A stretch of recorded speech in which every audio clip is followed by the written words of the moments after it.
Fala galera conectada ao esporte, sejam bem-vindos ao nosso primeiro podcast, Esporte entre Amigos. Aqui é o Wilson Leitão, ou também conhecido como Professor Wilson, e não está nos dando a honra o meu amigo, o meu camarada Rossini Freire.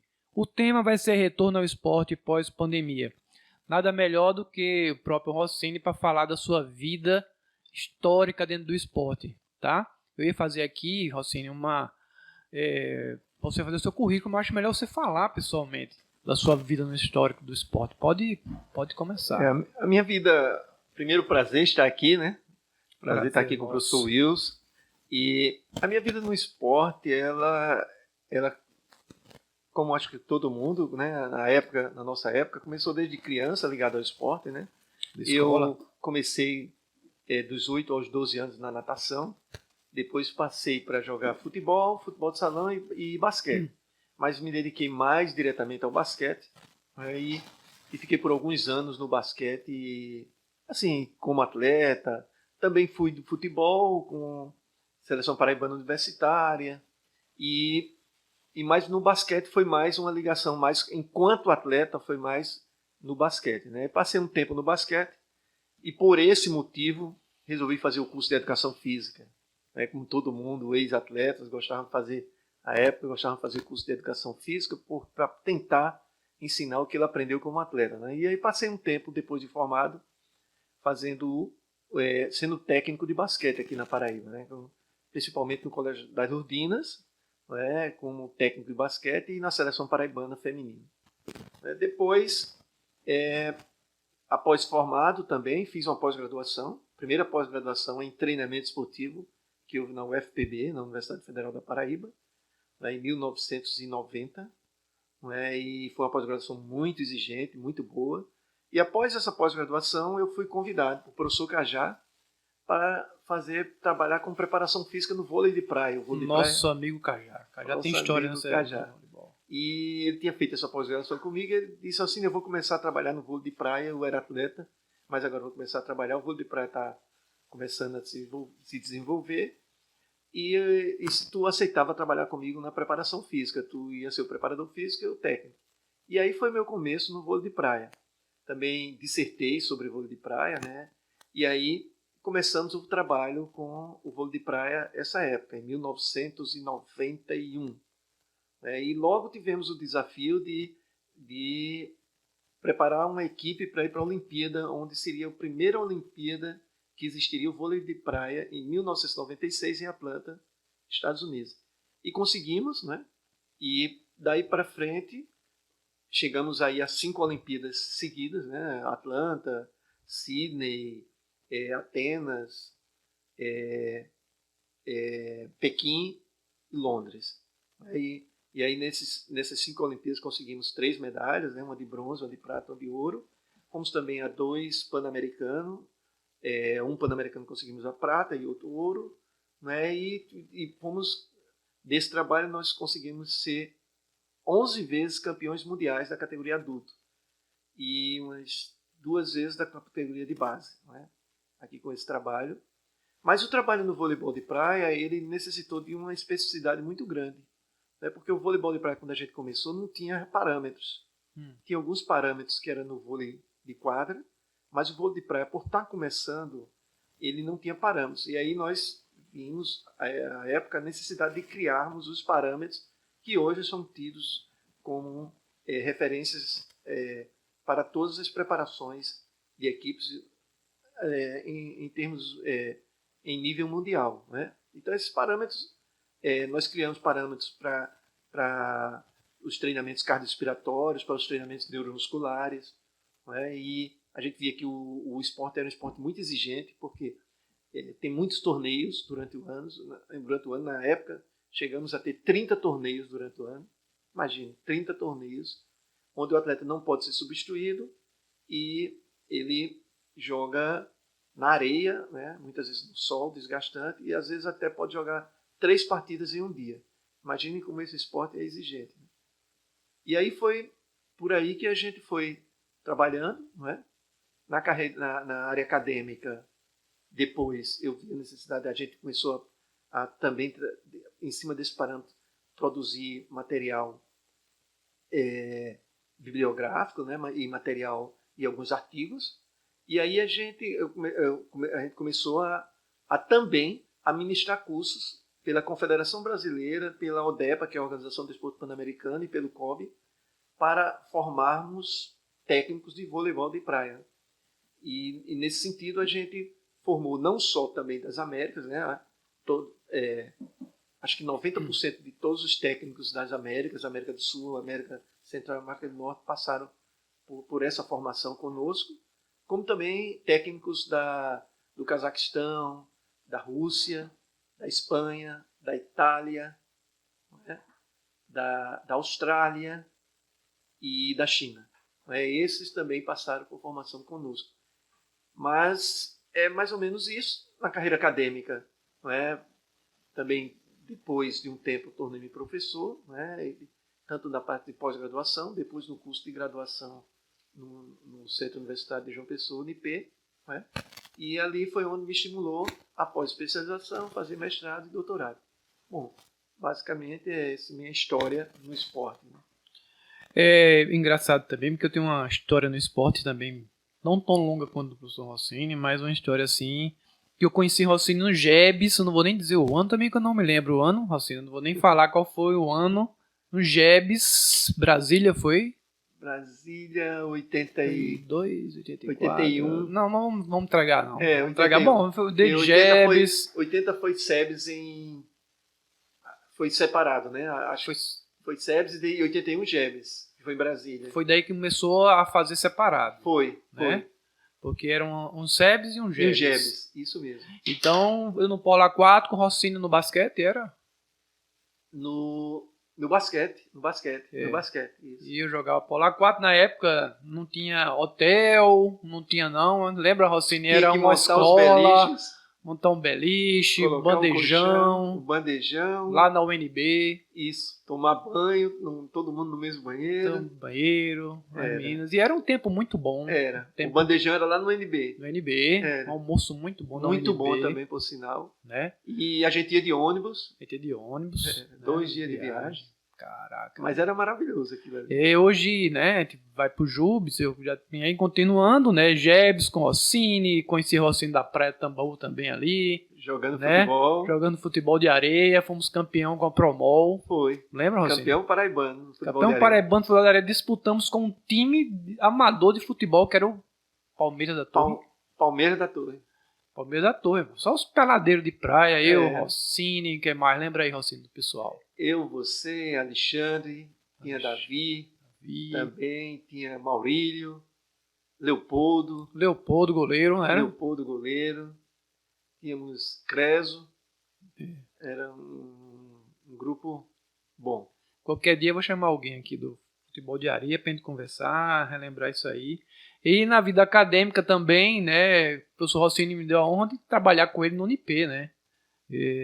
Chegávamos sempre assim a conversar, a gente se encontrava muito pouco, né, Rossini? Era. Aí se encontrava na hora do jantar, ali no Dona Chica. Sempre na hora do jantar. O jantar, tá atrasado pro jantar, um olhava pro relógio assim, quando não atrasava, que era de 6 e pouco, eu falei, rapaz, tá atrasado pro jantar. Eu disse, não, é porque eu vou dar uma aula, eu vou não sei o que e tal. Então, voltando, Rossini, a parte do esporte, tu lembra quem foram teus atletas? Tu consegue na cabeça ainda dizer quem foram teus atletas? Começou com Ninal, Zé Marco, tu consegue lembro. Os primeiros atletas, a gente começou ali, o voleibol ele era bem amador, então os caras só faziam jogar e participar do campeonato. Quando começou o trabalho mesmo, os primeiros atletas que trabalharam mais diretamente conosco foi Ninawa, Otto, Denis, Zé Marco, Luizito, até com medo de esquecer, Denis e Zé Marco, eu me lembro que eu trabalhei, eu tinha acabado de me formar em fisioterapia e você meio que indicou eles para eu fazer a fisioterapia deles num período aí. Sim, lá na UFPB. Na UFPB, ainda fiz o tratamento de Zé Marco e Denis. Um bom tempo. Então a gente começou com esses, depois veio uma leva de atletas de fora do estado. Então veio Gilbert Pastor, veio que são do Pará, né? veio de São Paulo um grupo grande também, Gustavo, Manga, veio de Brasília Evandro e Arley, que até hoje ainda está por aqui, né? Veio atletas de vários locais do Brasil, mas e dentre esses aí, Ernesto de Brasília e Emanuel do Paraná também veio, eram novinhos, né? Era um grupo novinho que a gente começou a trabalhar com esses aí, mas eles vieram morar aqui só para treinar, né? Então alugaram uns kitnets que tinham em Manaíra. E a época a princípio, a gente treinava ali na Van, que era ali em Tambaú. Mas depois nós passamos a treinar no Hotel Tambaú, na quadra do Hotel Tambaú. A van ainda tinha, onde tinha as barras, o pessoal faz barra ali, Hoje, né? ali, Hoje é ali. É a né? Van. Era a van. Que era a Van, foi que Giovanni que formou a Van, né? E depois nós fomos treinar no Pote de Barro. Na nossa primeira Olimpíada, a gente treinava na Van. Pote de barro lá no Bessa. Pote de barro lá no Bessa, a barraca Certo. de seu Aldo. Seu Aldo montou uma estrutura lá pra gente, naquela época uma estrutura básica, né? A gente não tinha muita estrutura. E a gente treinava lá. A gente achava melhor que era mais isolado, então não ficavam as pessoas fora interferindo, tietagem, essas coisas todas. Aí depois acabou a barraca lá de seu Aldo, aí foi quando a gente resolveu vir aqui para a Praia do Cabo Branco, onde até hoje, o CT Cangaço, né? Mas isso já foi, a Praia de Cabo Branco aqui, a gente já veio treinar aqui para a Olimpíada de 2004. A Olimpíada de 96 a gente treinou na Havan. A Olimpíada de 2000 a gente treinou no Pote de Barro. A Olimpíada de 2004 em diante a gente já treinou no CT Cangaço, que é aqui na Praia de Cabo Branco. Ô Rossini, assim, veja só, você está falando aqui pra gente, vamos supor que a gente está escutando aqui, nunca não lhe conhece. É difícil encontrar uma pessoa no esporte que não conheça Rossini, né?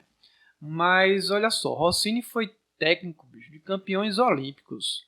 Rossini, esse pessoal não chamava vocês para ir para o Rio de Janeiro, para treinar o pessoal lá no Rio de Janeiro, que era um centro do Rio e São Paulo, que é o eixo, né, do Brasil, né, aquele eixo que chama assim, o eixo sul. Quer dizer, um cara vem para Paraíba, bicho, está uma dupla da Paraíba, que vem treinar na Paraíba para ser campeão olímpico. Isso aí é um orgulho pra gente, mas ao mesmo tempo assim, causa uma curiosidade. Como é, Rossini? Houve convites, com certeza, para você e Cajá treinar os meninos lá, né? A gente sempre teve convite, não só aqui do Brasil, né? Assim, tivemos muitos convites, não só do Brasil, mas também de fora, né? De países para ir lá treinar países. A gente conseguiu até estruturar algumas coisas em alguns países, como, por exemplo, o voleibol do Cazaquistão, foi a gente que estruturou. O voleibol da Austrália, a gente ajudou. O voleibol do Uruguai, a gente estruturou, e até hoje que a gente ainda presta assistência ao pessoal do Uruguai, ao pessoal da Venezuela, que já de vez em quando ainda vai lá para ministrar palestras e prestar assistência com a consultoria. Mas a gente era muito preso aqui, na nossa cidade. E como vocês sabem, a gente tinha emprego público aqui e a gente prezava por isso, porque o esporte amador, o esporte amador marrom, né? Ele é muito incerto, né? Então a gente sempre pensava assim, a gente vai para um negócio desse, de repente a gente está fora no ano que vem, porque isso muda muito, e a gente perdeu a nossa base aqui. Então a gente sempre prezou para manter a nossa base aqui estrutural financeira, né? Porque a gente era concursado do Estado, né? Eu, por exemplo, sou do Estado da Prefeitura, Cajá era do Estado, hoje Cajá é da UEF, né? E a gente sempre prezou por isso. Então a gente sempre dizia assim, não, se você quer treinar, você vai lá para João Pessoa, porque de lá a gente não vai sair.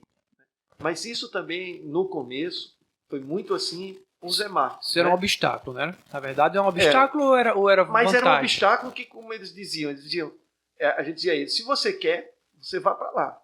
Então, se o cara queria só usar a gente, né? Por exemplo, ele ia chamar a gente para lá. E o cara, não, de repente, eu quero treinar com vocês. Então, ele vinha para cá, ele alugava apartamento, tudo, sabe? Então, a gente sempre prezou para isso. Mas isso tudo começou com o Zé Marcos. O Zé Marcos, enquanto atleta, ele recebeu muita proposta para ir para o Rio. E Zé Marcos disse, não, eu quero ser campeão na minha terra. E também, a gente seguiu esse caminho. Era um pacto, você e É, Cajá. eu, Era você tinha esse Cajá e Zé pacto, Marco, e Zé se Marco. quem quiser que venha para cá. Certo. E até hoje isso ainda permanece. Né? Até os técnicos, que hoje são técnicos, eles foram nossos atletas, e eles vieram para cá e gostaram e seguiram. Né? Por exemplo, o técnico lá do CT Cangaço, o Ernesto, que ele é de Brasília. Mas ele se radicou aqui em João Pessoa e ficou, e tem muitos deles que se radicaram aqui em João Pessoa. Arranjou uma pessoense, com certeza. Certeza, arrumou uma pessoense, casou com uma pessoense, que é a André, e assim. Mas a gente nunca quis sair daí, basicamente para que a gente não perdesse os nossos vínculos aqui. Então a gente passou muitas dificuldades. Por exemplo, a gente ia jogar, você sabe que a Paraíba é difícil de patrocínios, né? E lá fora era mais fácil. Então a gente dizia aos atletas, a única coisa que a gente tem para oferecer você aqui é trabalho. Agora a gente fez convênios com a Universidade Federal, então a gente tinha uma equipe multidisciplinar muito boa à época, né? A gente tinha vocês lá da fisioterapia da UFPB, tinha o professor Moreira da fisiologia, nós tivemos Jorge Stefanelli da psicologia do esporte. Né? Então, até agora, por exemplo, os últimos meus trabalhos, eu trabalhava com o professor Alexandre Sérgio, né, com o professor Ítalo Mota, com o professor Socorro Cirilo, na parte de avaliação. Quer dizer, a gente sempre buscou esses convênios com a universidade, que era custo zero, né? Era trabalho de extensão, custo zero, e a gente tinha uma equipe, a gente sempre dizia assim, a gente pode não ter a equipe mais cara, mas a gente tem a melhor equipe, porque capacitação o nosso pessoal tinha, e muita, né? Nossa equipe tinha. E era custo zero, por quê? Porque era em convênio com a universidade. Você mesmo trabalhou, né, na recuperação lá, uma vez de Zé Marco, de Denis, porque por intermédio do nosso convênio com a Universidade Federal. Então a gente sempre diz às pessoas, gente, quando não tiver, as universidades estão aí abertas para poder servir ao esporte. E isso é um acesso fácil, é bom para a universidade, porque está trabalhando diretamente com atletas, então vai estimular a pesquisa e a coleta de dados. E também é bom para a equipe, porque está tendo professores altamente capacitados para trabalhar com as equipes. Então, a gente prezou por isso, e assim a gente conseguiu todos esses títulos sem sair da Paraíba, né? Até às vezes a gente tinha um orgulho que a gente dizia assim, que essa medalha foi construída na Paraíba. Exatamente. Né? Foi construída na Paraíba, não foi construída fora da Paraíba. Pode ser até que tenha atletas de outros estados. Né? Por exemplo, a gente foi campeão olímpico com o Emanuel, que é do Paraná, e com o Ricardo, que era da Bahia. No entanto, essa medalha foi totalmente construída aqui, porque a gente pegou esses atletas do nada. Né? Pegamos esses atletas com 19 anos. É made in Paraíba, né, Rocinho? Made in Paraíba. E assim, o engraçado é porque, olha só o quanto de projeção nacional e internacional você e Cajá levou a Paraíba, as pessoas conheceram a Paraíba no mapa, tendo dois treinadores ali, de onde são? A TV, vamos supor que é TV nos Estados Unidos, na Austrália. Quem é esse treinador? O professor Rossini e o professor Cajá são da Paraíba. O cara vai procurar no mapa onde é o Paraíba, no Nordeste, no Brasil.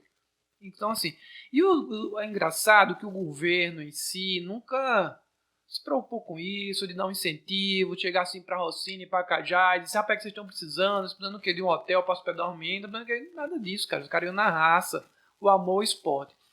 Falando disso, Rossini, o amor ao esporte, meu TCC foi sobre voleibol de praia, a fisioterapia no voleibol de praia, e eu me lembro que eu já, de certa forma, acompanhava os meninos, né? E eu disse, rapaz, como é que eu vou fazer para apresentar esse meu TCC? Né? Aí eu saí espalhando, aí Zé Marco me deu na época era um VHS do Sul-Americano. Rocinho, eu saí na BG e disse assim, galera, meu TCC vai ser sobre, vou passar um vídeo de vôlei de praia da etapa sul-americana. Era gente na sala de aula, Rocinho, que para eu entrar eu tive que pedir licença. Licença aqui, era gente sentada no chão, cara.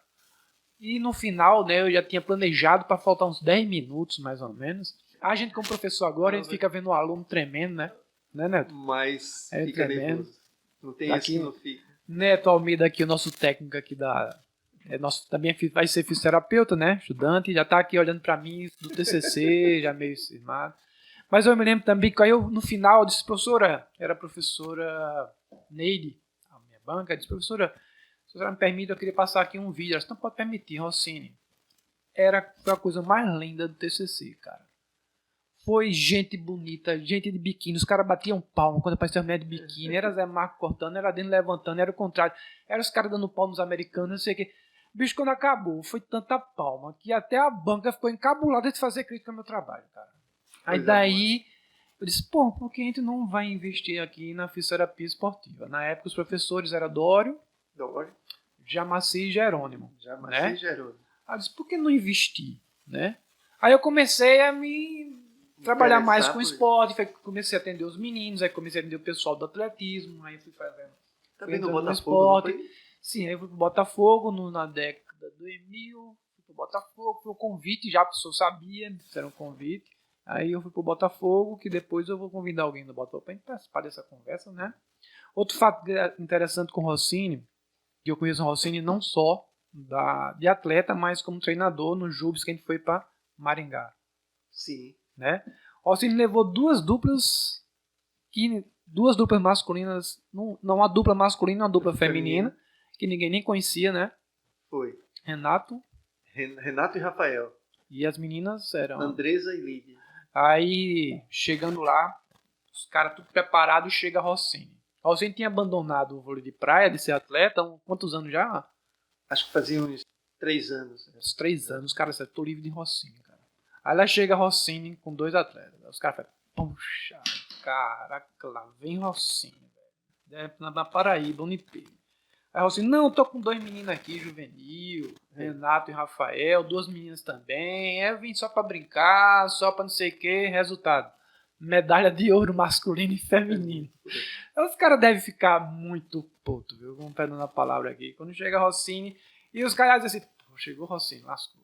Eu imagino, e no final, cara, os caras consultavam Rossini, os adversários consultavam Rossini. Rossini, o que você achou aqui no meu time aqui? Rossini, não foi bom nisso, foi ruim naquilo. Não é isso, Rossini? Fala um pouquinho isso aí.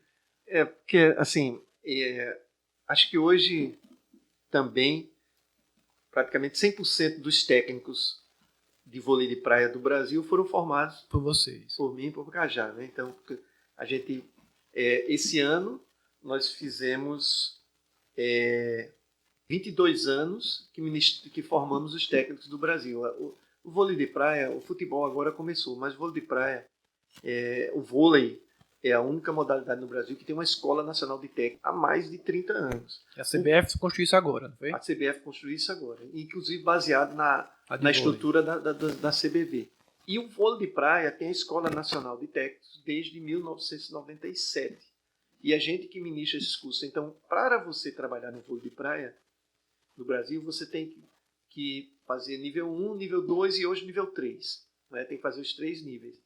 E a gente vem tocando isso junto com a Confederação Brasileira desde 1997. Do primeiro até hoje, então todos os técnicos para trabalhar têm que ter passado por esses cursos. Então, por isso, essa relação que a gente tem com todos os técnicos do Brasil, né? Então, mais assim, um maior respeito, mas também a gente tem um maior respeito por eles, que são pessoas que estão cada vez mais melhorando o vôlei.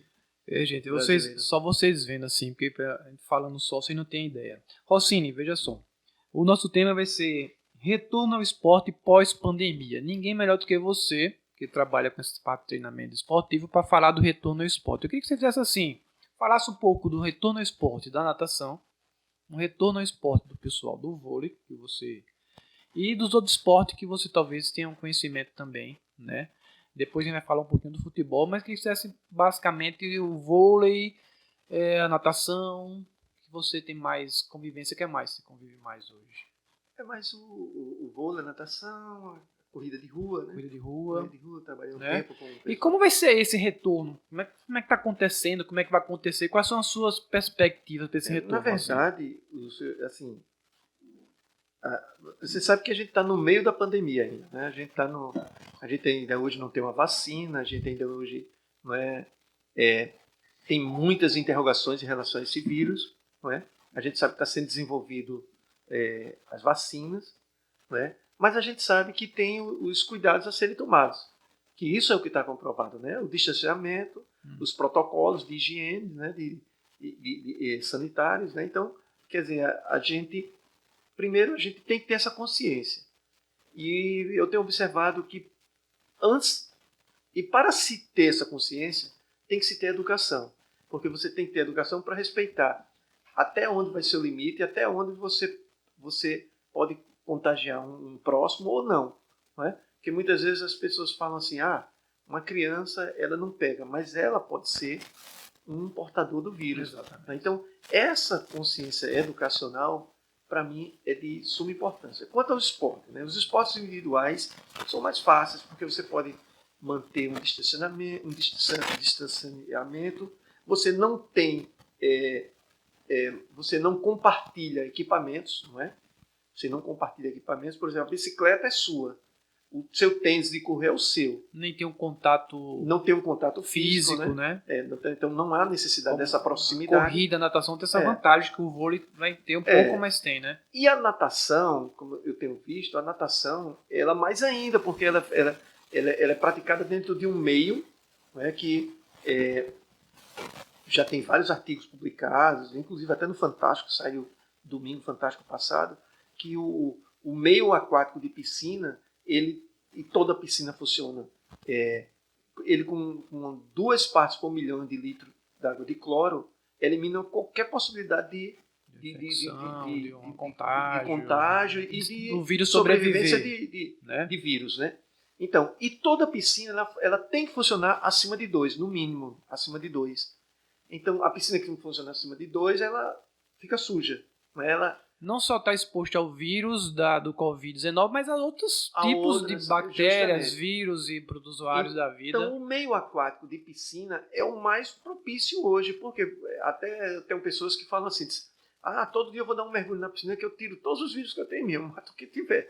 Então, realmente é isso que acontece, né? E a natação é esporte, é um esporte individual, mas é um esporte que trabalha todas as suas capacidades físicas ao mesmo tempo, né?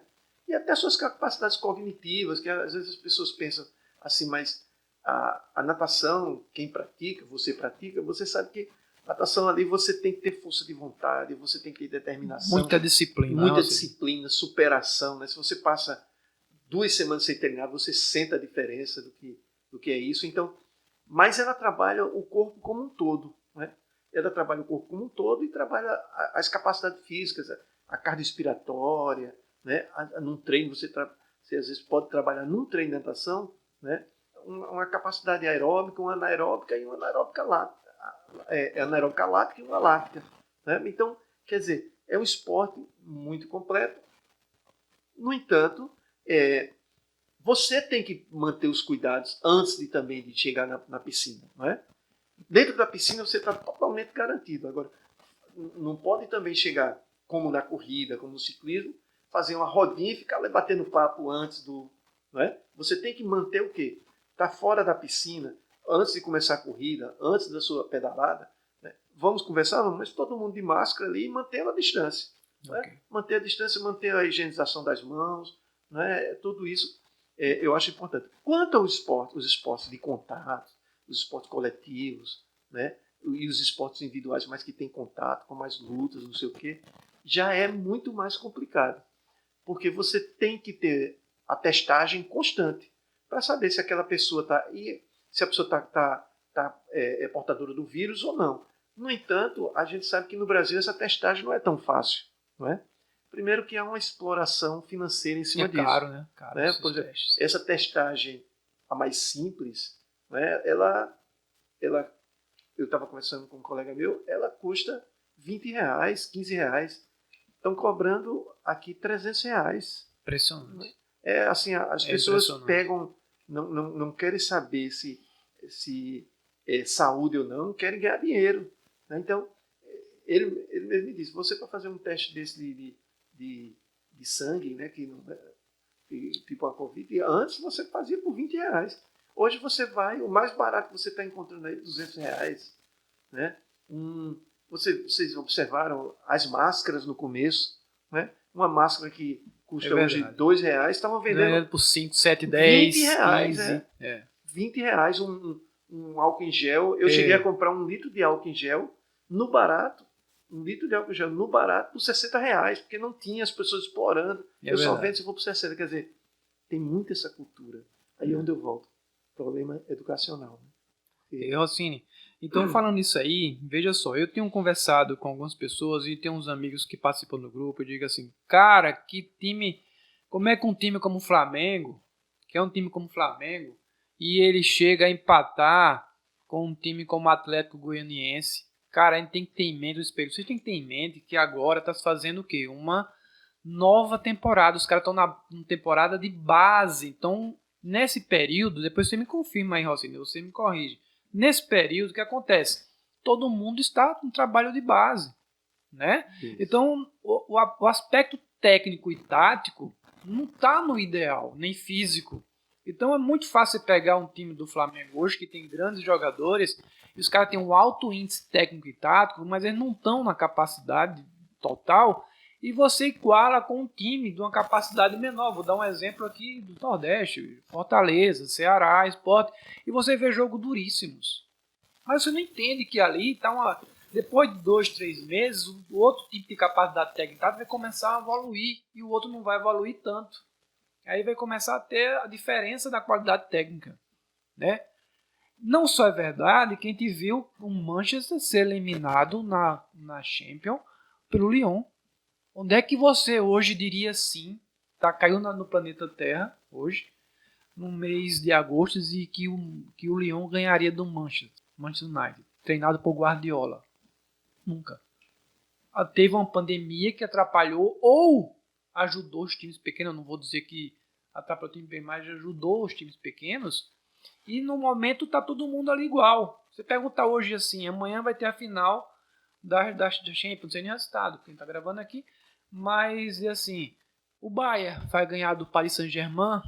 Tem mais time? Tem mais time. Você garante? Não garanto, né? Porque o Bayern é melhor, mas o Paris Saint-Germain é um time que está um pouco abaixo, mas tá todo mundo no mesmo nível ali.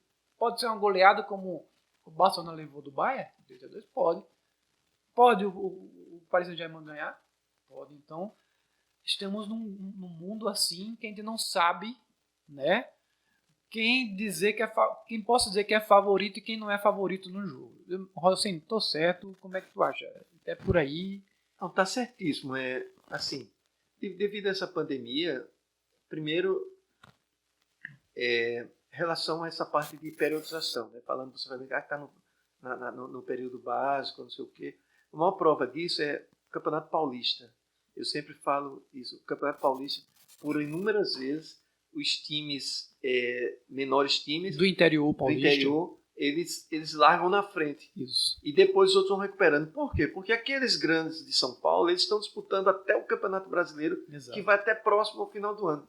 Enquanto eles lá, quando estão jogando o São Paulo, o Palmeiras, o Santos, o Corinthians, ainda, eles já estão fazendo a base deles. Então, quando eles chegam lá naquele Campeonato Paulista, que é o principal objetivo deles, exato, eles já estão preparados para aquilo, enquanto os outros estão começando a fazer a base.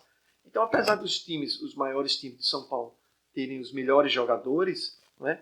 No entanto, eles não estão fisicamente bem, e a periodização, às vezes as pessoas falam assim, periodização, pensam que é só preparação física. A periodização, ela inclui preparação física, preparação técnica e preparação tática. Então, tudo está envolvido ali. Com essa pandemia, né, que foi pior ainda, porque todo mundo parou mesmo. Então, ficou, como você disse, ficou tudo nivelado. Então, às vezes, um time que tem um jogador que naturalmente tem uma condição física melhor do que o outro, naturalmente, não é porque ganhou condição física, ele consegue nivelar o jogo e às vezes ganhar. Então você vai ver, por exemplo, eu estava observando agora o começo do Campeonato Brasileiro, está tudo nivelado, mas no entanto você vê Botafogo e Vasco jogando muito bem. Exatamente. Jogando muito bem. Por quê? Porque eles foram eliminados do Campeonato Carioca, tiveram mais tempo para fazer a base. Enquanto Fluminense e Flamengo, não.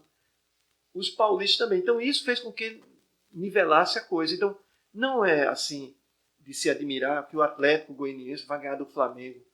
Até eu digo, o Atlético Goianiense teve a maior sorte de pegar o Flamengo no começo do campeonato. Exatamente. Por quê? Porque eles já vêm se preparando há mais tempo. Aí falaram, o Atlético Goianiense é um time que faz 100 e poucos dias que não dá um jogo. Aquilo, no momento, foi uma vantagem para ele. Porque eles tiveram condições de estar se preparando para começar o Campeonato Brasileiro bem. Enquanto que o Flamengo, além de ter tido a pandemia, trocou o técnico no meio da pandemia. Aí as pessoas ficam dizendo, o Flamengo não é mais o mesmo. O Flamengo é o mesmo, você vai ver daqui a pouco. Quando ele começar a entrar. Você lembra quando o Jorge Jesus chegou no Flamengo? E as pessoas criticavam, tem jogador se machucando, está treinando fisicamente demais. Aí o Flamengo perdeu de 3-0 do Bahia e foi a maior coisa. Né?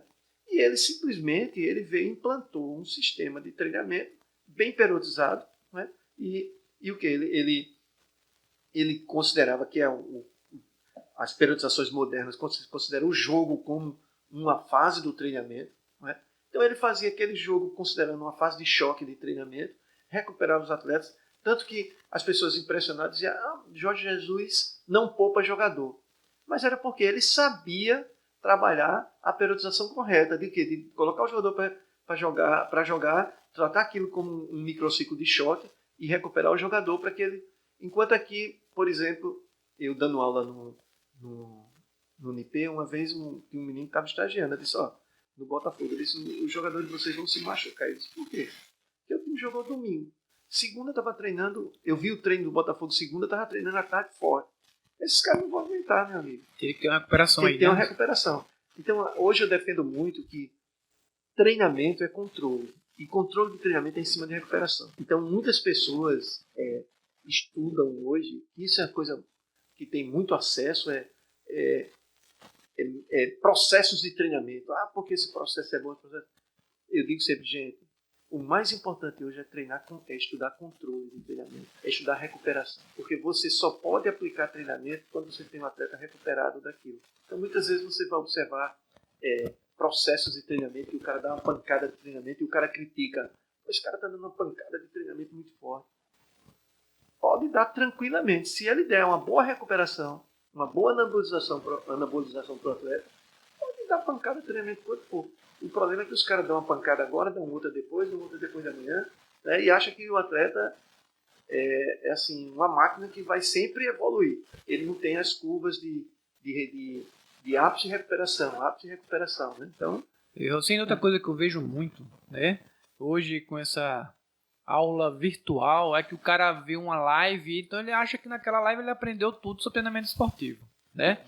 Você falando num negócio interessante, eu estava no Congresso Brasileiro da SONAF, em Fortaleza, ano passado, e teve um curso que foi fisioterapia no futebol, e quem deu foi o fisioterapeuta do Flamengo. E o Jorge Jesus chegou para ele e disse assim, como é que foi o ano de 2018 aqui? E ele tudo vaidoso, só tivemos 3 jogadores aqui, depois isso vai mudar, vai ficar cheio. Ele chega e se assustou. Por quê? Porque vai ter muita gente aqui reclamando de dor. Mas era planejado, ele sabia que o pessoal ia sentir dores musculares, iam se machucar, mas ele contava também com a parte técnica da fisioterapia, da psicologia, da nutrição. Parte preventiva, né? Parte preventiva. Então, do momento eles ficaram chocados com esse. Já chegar aqui e dizer assim: o departamento médico está vazio, tem alguma coisa errada. Tem que estar cheio. Se está vazio é porque os caras não estão no seu limite máximo. Eu digo sempre que quando o atleta está gostando do treino é porque tem algo errado. Depois, a atleta sai rindo do treino, então Salsinho, eu estou saindo muito cansado do treino, viu? Lá na natação. Acho que então está sendo bom. Está num caminho bom, né? Salsinho, veja só, vamos fazer aqui um bate-papo aqui mais voltado. Me diga uma coisa engraçada no esporte aí. Que você lembra que é engraçado. Foi engraçado. Uma história engraçada. Com você. Eu acho que teve uma história engraçada que você já sabe que eu estou olhando para você aqui. Mas tem muitas. Aquela do nosso amigo, quando você... Minha e de Cajá tem muitas. Vou contar assim uns exemplos, né, que a gente sempre... Eu sou um pouco econômico. Mas Cajá é muito econômico. Muquiranga, como fala mesmo. Né? Muito econômico. E aí eu acabei que entrei na vibe dele, né? Então a gente economizava, a gente recebia um dinheiro e a gente sempre economizava e disse, não, esse dinheiro aqui é para o nosso futuro, né? Então a gente recebia em dólar e assim, não, isso aqui a gente tem que guardar. Então a gente economizava muito dinheiro. Agora então, quando a gente já tá lascado, todo mundo vai saber essa história, viu? Mas ele sabe. Sabe, né? Ele sabe que a gente sabe. Ele sabe que a gente sabe. Muitas vezes a gente chegava assim num país, isso aconteceu na Alemanha, em Berlim mais precisamente, a gente chegava no país, a gente dizia, os caras iam jantar naqueles restaurantes, a gente dizia, não, gastar o nosso dinheirinho não, a gente não sabe do futuro, a gente tem que guardar o nosso dinheiro para o nosso futuro. Meu Deus do céu, cara. E aí a gente comprava pão, queijo, mesmo, refrigerante ou suco no supermercado, e em vez de achar, quando os caras iam os restaurantes, a gente ia para o quarto do hotel e preparava nosso sanduíche lá. E aí a gente pegou e começou a fazer uma planilha. Primeiro a gente fez uma planilha, assim, quanto a gente vai gastar Caramba, velho. por dia. E a gente dizia sempre que tinha que baixar esse custo. Então, por exemplo, se você Nossa. estava gastando 20 euros por dia, eu disse, não, está gastando muito, vamos baixar isso. Como é que a gente vai baixar? A gente vai no supermercado, compra as coisas que na Europa, uma Coca-Cola, por exemplo, no supermercado custa É barato, né? centos, né? É. E uma Coca-Cola no hotel... custa 5 euros, É. 6 euros, e no restaurante também. Então, você percebeu, a gente ia no supermercado, pegava um frigobar, abastecia lá, e a gente comprava pão, queijo, ou então aquelas saladas, preparava e comia no hotel mesmo. Enquanto os caras gastavam lá, no jantar, 30 euros, a gente gastava ali 3 euros. Pô, E economizou aí a aí... gente economizava assim. E 27 em certo euros. dia, sim, aí a gente ia e começamos a fazer essa tabela. Depois a gente percebeu que o café da manhã no restaurante do hotel, normalmente eram grandes hotéis, né, de luxo, então o café da manhã do hotel, ele ia até 10 horas. Aí deixava para tomar café já perto de 10 horas. Não, a gente tomava um café da manhã 6 horas da manhã, que abria. Certo. Quando fosse 10 horas, a gente ia tomar outro. Aí o que acontece? Por quê? Porque a gente sabia que tomando esse café de 10 horas, quando fosse na hora do almoço não tinha fome. Ia ser lá para as 4 horas da tarde. Só sobrava o jantar. Só que, nesse café da manhã de 10 horas, os hotéis de luxo, a gente levava a bolsa. A bolsa lá, tudo, de agasalho. Aí a gente pegava, nesse café da manhã, a gente preparava uns sanduíches. Que a gente já economizava de comprar o pão e o queijo no supermercado. O aluno que está escutando isso já fez muito isso aí. Pronto. Aí a gente preparava um sanduíche, colocava lá, colocava na bolsa 3, 4 sanduíches, tomava o café 10 horas e saía. Já estava garantido o quê? O almoço. Né? Então, quando era lá para as 2 horas, a gente comia o sanduíche, a gente ia gastar durante o dia com o jantar. O jantar era o quê? Era um pão com queijo, ou às vezes uma pizza que a gente comprava lá no supermercado, algo assim. E aí, nesse negócio, eu me lembro, eu nunca esqueço isso, que a gente morreu de rir. Primeira coisa foi que uma vez a gente estava na Sérvia Montenegro e a gente foi olhar a tabela lá do Excel que a gente fez do curso. Caramba, é que tinha tabela de Excel. Era. Caramba, já foi logo profissional, viu, bicho? Os quando caras a gente profissional na olhou, economia aí.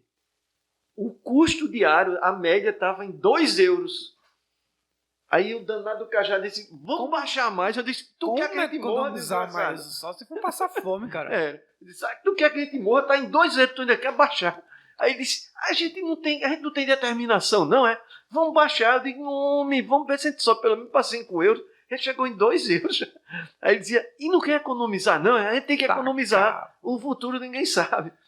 E uma vez, essa que foi uma situação, já houve muitas, né? Que uma vez a gente comendo esse sanduíche, isso voltando a Berlim, né? Que eu comecei falando sobre lá de Berlim, a gente estava comendo sanduíche lá numa praça que chama Alexanderplatz. Porque a gente não comia esse sanduíche, às vezes assim, perto dos atletas, quer dizer, nós somos os campeões mundiais, os caras estão comendo sanduíche ali, a gente ia para um local mais reservado e comia para os outros países, nem os brasileiros nos vissem comendo aquilo, né? E aí, quando a gente viu, lá vem a equipe do Canadá e dos Estados Unidos. Aí disse, eita, lá vem os caras dos Estados Unidos e Canadá, vamos esconder o sanduíche para os caras não verem, comendo aqui no meio da praça, né? Aí a gente botou o sanduíche aqui do lado. Só que nessa praça tinha os hippies alemães, que os hippies alemães eles sempre andam com esses cachorros aqui, que a gente chama pastor alemão. Já tô vendo a merda. O cachorro veio e pegou o sanduíche de cajá. Rapaz, cara. Pegou o sanduíche de cajá. E cajá, assim, o cachorro tá pegando meu sanduíche. Foi brigar com o cachorro. Eu digo, não vá brigar com o cachorro não, que esse cachorro aí é do hippie, viu? E esses hippies aqui são violentos. Os caras ali tudo meio assim, jeito estranho, né? Cabelo rastafari. Rastafari, aqueles hippies alemães. Aí a gente disse, não, Cajavá não. Aí os caras passando. E eu disse, rapaz, e os caras estão passando aí. Os americanos e os canadenses estão passando aí. Pô, os caras... ele falou lá com os caras. Aí os caras passaram. Quando foi que os caras passaram, Cajá foi atrás do cachorro. Acredito. Tomou o sanduíche do cachorro. Aí eu isso, disse, rapaz? Cajá, tu vai comer o sanduíche? O cachorro meteu a boca. Ele disse, é cachorro alemão, é do primeiro mundo. Só para passar a mão assim e tome pra dentro. Né? E aí, quando foi na outra semana, a gente estava na Suíça. A gente estava na Suíça, num local que chama Gstaad, que é lá nos Alpes suíços. E a gente foi para uma praça, sentou e começou a comer o meu sanduíche. Aí lá vem um cachorro suíço, aquele cachorro bem peludão suíço, acho que era um São Bernardo. Já foi escondendo o sanduíche Não, assim. aí o cachorro veio para pegar o sanduíche de Cajá. Aí Cajá disse, eu não liberei para os cachorros lá da Alemanha, do hippie, vou liberar para um cachorro suíço agora de riquinho aqui. Agora, você que não vai comer mesmo. Aí o cachorro ficava assim perto de Cajá. E Cajá dizia, você pode até morder, porque seus dentes é de primeiro mundo. Exato. Assim, como era a história lá que você Cajá, que se ganhasse a partida, teria que ir andando de volta pro hotel? Começa assim, o esporte de alto rendimento tem as superstições. Superstições. Todo mundo que trabalha com esporte de alto rendimento tem superstição. E essas superstições, elas não diminuem, elas aumentam. Você tem uma coisa, aí acontece uma outra coisa, você já tem aquela e a outra. É a roupa, é o caminho. E a gente tem essa superstição de dizer assim, a gente tem que sofrer. A gente ou Cajá? Cajá. Ah, tá. E eu acompanhava para ser parceiro, né? Então tinha essa superstição de dizer assim, se a gente não sofrer, a gente não ganha. Jesus sofreu para salvar a gente. Botaram até Jesus na conversa. Então a gente tem que sofrer. Eita. Aí então, quando a gente ia para um campeonato, e às vezes sempre tem uns carros para levar, né? O carro pega no hotel, leva lá, depois acaba o jogo, vem deixar no hotel, e não sei o quê. O cara já cismava que a gente tinha que voltar do jogo a pé. Nossa. E normalmente, assim, os hotéis eram perto das arenas, né? Mas só que uma vez, em Montreal, o hotel era 10 quilômetros da arena. Nossa. Eu disse, Cajá, vai caminhar 10 nesse aqui não tem condições não. Tá vendo? A distância da arena para o hotel é como se fosse da praia para a lagoa. Mais ou menos, ou mais, né? Porque dá mais. Caraca. Eram 10 quilômetros mais ou menos. Aí o Cajá disse, e a gente vai perder o campeonato? Só por causa de 10 quilômetros que tem campeonato por dia. Não, a gente vai no carro. Se ele não fosse, não ganhava. Ia perder o campeonato. Aí, às vezes, aí passavam os carros do campeonato. Pressiona. Aí passava pela gente, né? Via gente de crachá. Aí parava e dizia, vocês não vão não? Estão indo para algum lugar? A gente disse, não, a gente vai ali resolver uma coisa, mas deixa que a gente estava voltando para o hotel andando. E eu disse, Cajá, próximo carro passa. Não tem condições não, Cajá. A gente voltar andando 10 quilômetros todo dia. E às vezes passava o carro, normalmente ia, por exemplo, eu, Cajá, Ricardo e Emanuel naquele carro, né? Que eles não levavam as duplas junto, porque eram rivais, aquela rivalidade. Entendo. E levavam um carro, cada dupla tinha o seu motorista que levava. E aí, o que acontece? Aí passava Ricardo e Emanuel. Aí o motorista, não vamos levar eles? Aí não. Deixa eles sofrer, senão a gente não ganha. Se a gente levar, a gente perde, eles têm que voltar. Ah, mas são vocês. Aí, quando chegou no hotel, outro dia o motorista, por que eles não querem que vocês voltem com eles? Aí a gente disse, não, a gente que não quer voltar com eles. Porque o pobre motorista ficou pensando que eles não queriam voltar com a gente. Entendi. E a superstição era deles, não, a superstição é nossa, a gente que não quer voltar. Eu fiquei pensando mal deles. Porque eu fiquei pensando que eles que não queriam que você voltasse com eles, mas não, era a gente que não queria, porque você perdi. E uma vez, a gente estava na Áustria, e o hotel não era tão longe. E quando foi nesse dia, o cara já disse, Mocinho, vamos voltar na van.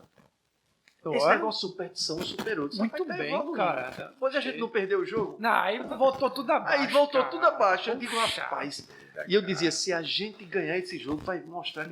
A gente perdeu. Ele disse, rapaz, a gente perdeu porque a gente foi dar de riquinho. A gente voltou na van.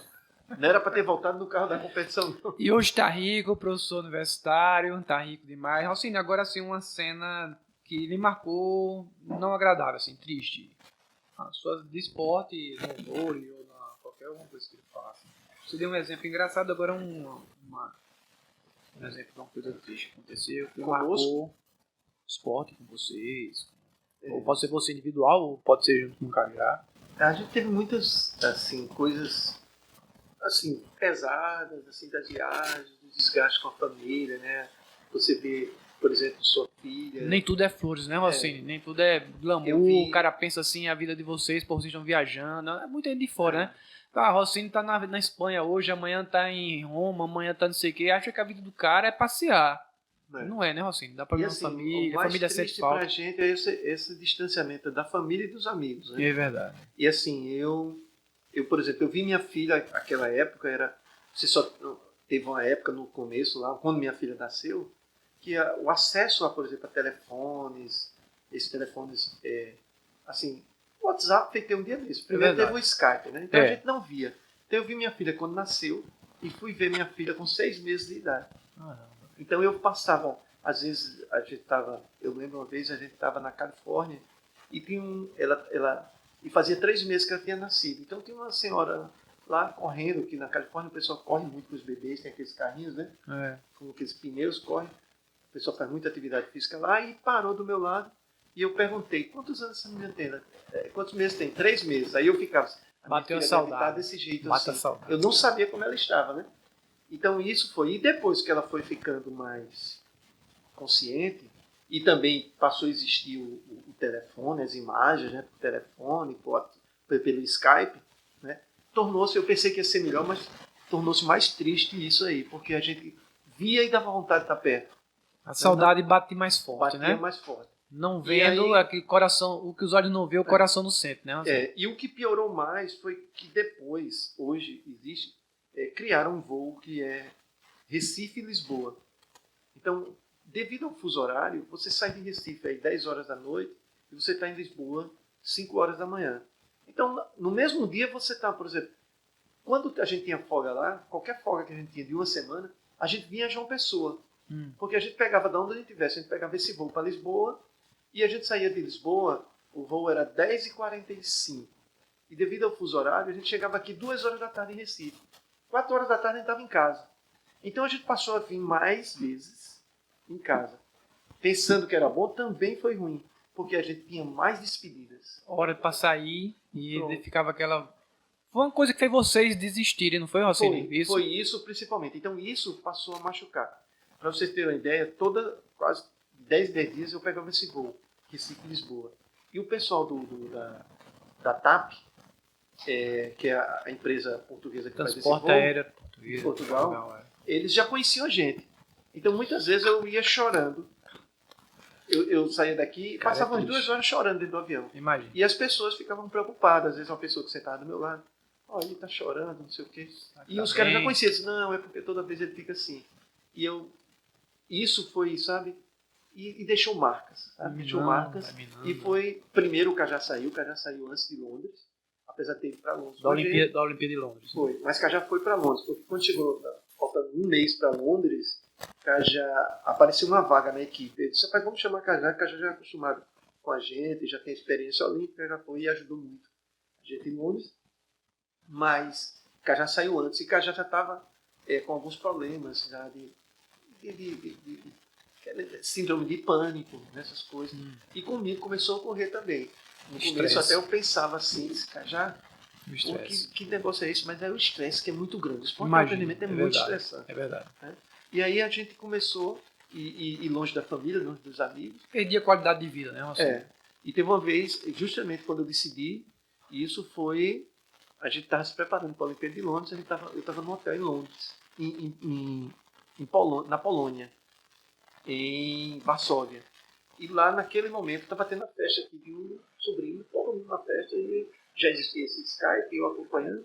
Eu disse, meu Deus, eu nem convidado sou para isso, porque as pessoas não convidavam mais. Né? Então, dali que eu disse, eu tenho que organizar a minha saída daqui. E quando foi final de 2015, eu consegui sair. Graças a Deus. Teve o lado bom, o lado também triste, que é esse, a ausência dos amigos e da família. Pois é, seu Rossi. Estamos chegando aqui ao final. Queria deixar sua mensagem aí. A mensagem que eu quero dizer, para deixar para todo mundo, é uma mensagem que a gente, uma lição de vida que a gente teve conosco, né? Com a gente mesmo, eu e Cajá, né? Nunca desistir, aquela velha jargão, né? Nunca desistir do seu sonho. A máxima, né? A máxima é essa. Apesar de muitas pessoas falarem que é impossível, as pessoas às vezes lhe jogam para baixo. Você, por exemplo, você na Paraíba, você tem ideia a gente disse, não, a gente vai conseguir. E muitas pessoas chegaram para a gente e disseram, vocês estão sonhando alto demais. Não só daqui, mas do Brasil, né? Vocês sabem que, em relação ao Nordeste, existe uma xenofobia em relação verdade. ao Nordeste, existe, e a gente visível, venceu né? tudo isso com a nossa determinação. Apesar de muitas pessoas falarem que a gente não ia conseguir. Mas a gente, com nossa determinação, com nossa união, a gente conseguiu muitas coisas, né? Além do que a gente imaginava, né? E conseguimos ser reconhecidos. E por incrível que pareça, nós fomos reconhecidos primeiro fora do Brasil, depois no Brasil. O efeito contrário. É. Como diz assim, desistir não faz parte do vocabulário, né? Isso. Trace seus objetivos, lute que você um dia vai conseguir. Pois bem, gente, eu queria aqui agradecer mais uma vez, né? Hoje agora é Dr. Rossini Freire, meu amigo, eu sempre chamo de Seu Rossi, né? Mais conhecido como Seu Rossi, né?